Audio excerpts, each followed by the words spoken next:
কিরে, সকাল পার হইয়া বিকেল হইল, তোরা কি উঠবি না? আল্লাহর দুনিয়ার সবাই উঠছে, আমার ঘরের দুইটা ছাড়া। দিন যত যায় এরা এক একটা অলসের হাড্ডি হইতেছে। কিরে, উঠবি তোরা নাকি আমারে যাইতে বলি?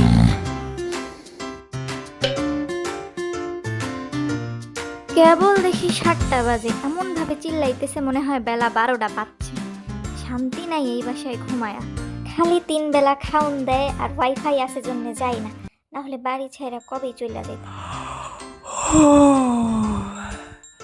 হ্যাঁ আম্মু, উঠছি আমি। বাঁচাইছিস আমারে, তোর বোন রে বল তাড়াতাড়ি উঠতে, আমি গেলে কিন্তু খবর আছে। সবাই খালি আমার পিছনেই পইরা থাকে, ভাল লাগে না। আমিও উঠছি আম্মু। রুমের ভিতর থেকেই চিল্লাবি না বাহিরে বেরাও দেখবি যে বাসার কত কাজ পড়ে আছে? দুই ভাই বোনে হাতে হাতে কাজগুলো করে দে তাড়াতাড়ি, আমার আবার রান্না করা লাগবে। কি? সাত সকালে উঠেই কাজ? আজকে জীবন শেষ। বলো আম্মু, আমাদের কি কি করতে হবে? মিশু, তুই বারান্দাটা সম্পূর্ণ পরিষ্কার করে মুছা দে। সিয়াম সব ফার্নিচারগুলা সুন্দর করে পরিষ্কার কর। আমি এই রুমের গুলা করতেছি, ভালো করে কাজ করবি। আচ্ছা আম্মু।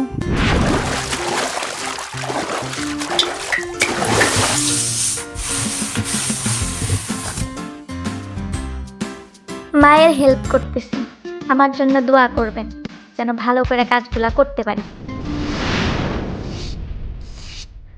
ভালো করে ঘষে ঘষে পরিষ্কার কর, একটুও যেন ময়লা না থাকে। বাড়ি যেন আজকে একদম চকচকা ঝকঝকা লাগে।